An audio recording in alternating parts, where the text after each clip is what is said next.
I am just getting ready to go out. Weekly Starbucks pop cup. It's almost like a catch up between me and Brochan, and it keeps me in a work routine because I don't work your normal 9 to 5. So it kind of keeps me in a good routine. He is just down here.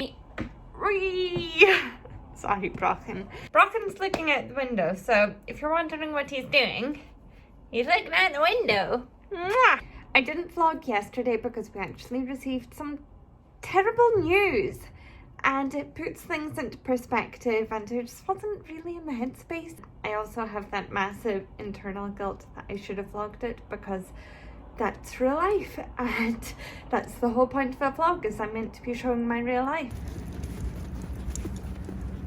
I feel as though I'm being dragged around by him, and he for sure knows where we're going. We're still marking everything, so God. After a long walk and a coffee stop, it is officially nap time, for Brochan at least. But I had an urgent mission to Dunelm today. I really needed to grab some draft excluders because if there's anything I refuse to be, it's cold this winter. I also found out that Typo have a new Simpsons collection, which is my ultimate comfort program when I need to drown out the noise in my head. I'm probably showing my age there, but I have no regrets.